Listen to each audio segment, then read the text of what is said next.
Hello, everyone. Thank you for joining. It's a real pleasure to participate in that event. I'm going to share some thoughts and opinions on the development of open banking and open finance in Europe. Let me share my screen. I have prepared a few slides because looking at my face for 15 minutes can be a bit boring.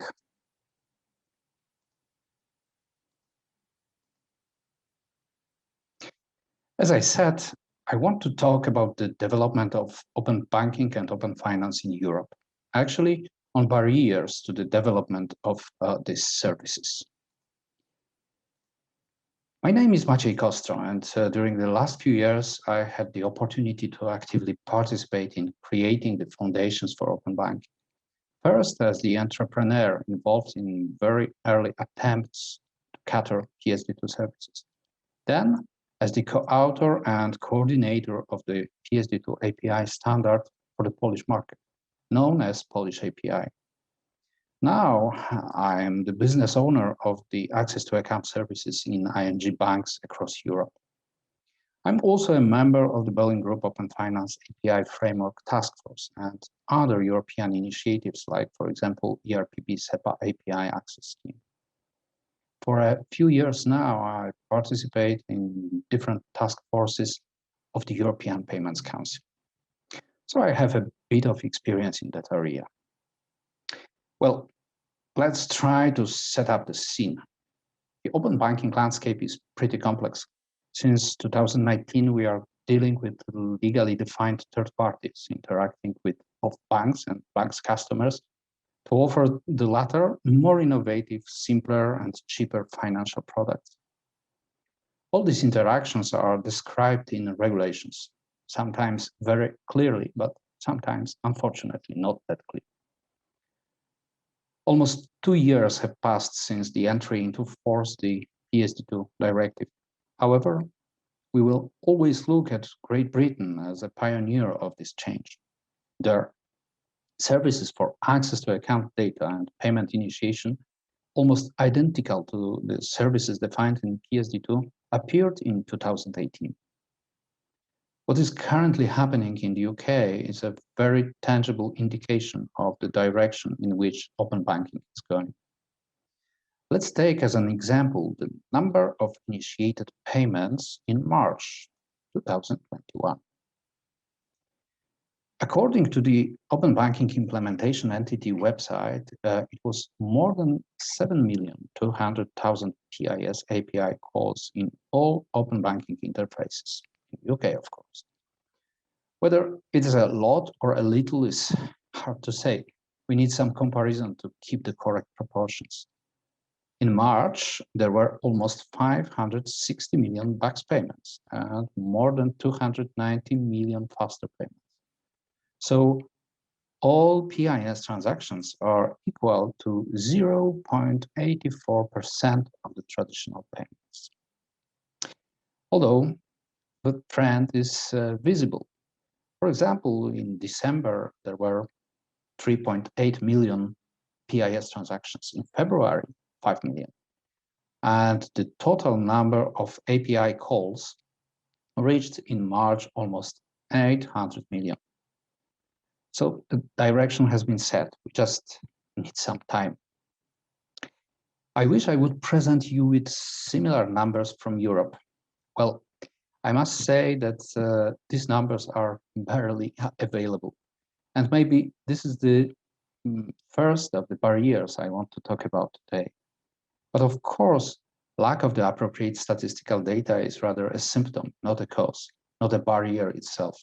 It's a symptom of a fragmentation of the European market. Despite the pan-European nature of the Second Payment Services Directive, we are facing fragmentation on different levels.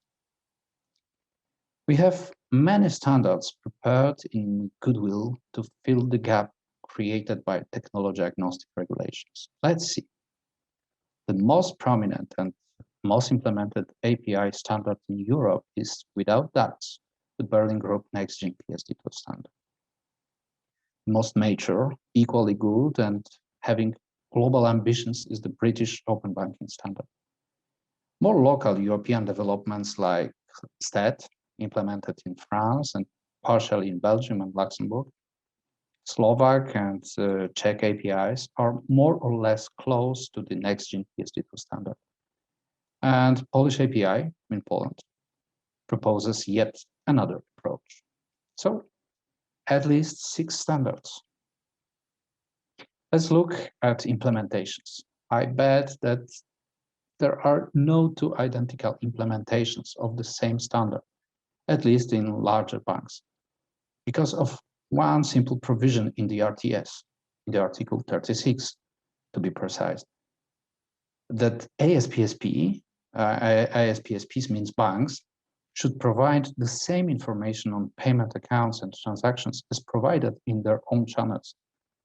And banks' interfaces differ from each other, sometimes significantly, so the APIs too. Again, there are problems with reliable statistics, but let's try. Berlin Group published in 2019. Yes, the latest publicly available information is from 2019. So Berlin Group published information that there are 2,573 implementations of the next-gen PSD2 standard. But another statistic is maybe more telling. The number of banking API aggregators in Europe listed on the Open Banking Tracker website is more than 30. Why are such aggregators needed? Because of differences in particular implementations. If a TPP wants to integrate with more than one bank, and that is in most cases, then it needs to use a hub or an aggregator. These differences and deviations from the standards are caused sometimes by some specificities of the legacy systems or different interpretations of the regulations. And that's another barrier, different interpretations of the PSD2 and the RTS and interdependencies between PSD2 and other regulations, GDPR mainly. So different interpretations are pretty evident for the other sides of the market. Banks differ from TPPs and fintechs in their understanding of some provisions. It is inevitable. But when it comes to the financial supervisors, if such different interpretations pop up between NCAs from other countries, the issues become more complicated. In some specific cases, like, for example, information on standing orders in account information services, views of national competent authorities are varied. Starting from the 2018 EBA, European Banking Authority, publishes answers for questions related to PSD2. As for now, the number of questions exceeds 200. Furthermore, EBA established in 2019 a special working group intended to clarify all doubts related to PSD2 APIs. 5 sets of such clarifications were published. The working group resumed their meetings in mid-June this year, so we can expect more clarifications to be published.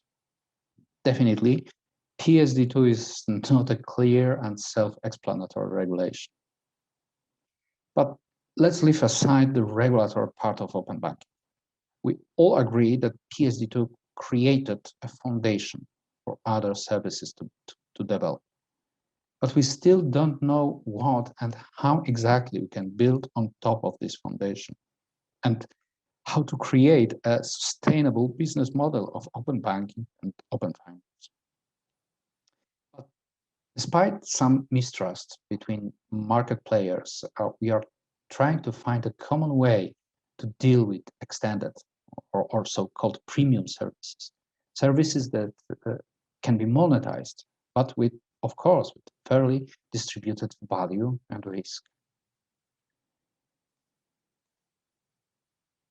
I want to draw your attention to the SEPA API Access Scheme project, currently developed under the auspices of the Euro Retail Payments Board, a strategic body to the European Central Bank. Creating a scheme based on API infrastructure already put in place by all European banks raised some time ago. The first attempt took place in 2019, yet, but works were stopped until the PSD2 API's infrastructure will be mature enough to go further. At the beginning of this year, the newly established working group started to work and to define the main assumptions of the future scheme. The working group consists of both banking and fintech side representatives and is supported by the European Central Bank and European Commission. So hopefully, the next barrier, the lack of sustainable business model, will be removed pretty soon. The last barrier, in my opinion, is the age-old conflict between the global and local approach to services. Standardization and a global approach can foster the development of open banking / open finance. But what about local flavor, specific products? How to include the framework, the services that are working on one or two markets only? Sometimes such unification is not necessarily a good thing. On the other hand, and I discussed it before, fragmentation can weaken the development and proper takeoff of open banking services. We need to answer the question how to find the right balance between those two extremes. So let's wrap up.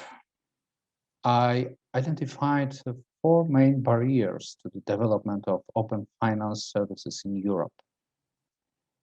Fragmentation, different interpretations of the regulations, lack of a sustainable business model, and conflict between the global and local approach to services. So we still have a long way to reach the full benefit of the openness in financial services. However, on an optimistic note, I think we are going in the right direction, avoiding the reefs, filling in the white spots on our maps. And continuing this marine metaphor, I dare to say, steady as she goes. So if you want to contact me, ask some questions, agree or disagree with my opinions, feel free to connect me via LinkedIn. Thank you very much for your attention. And once again, thank you for listening.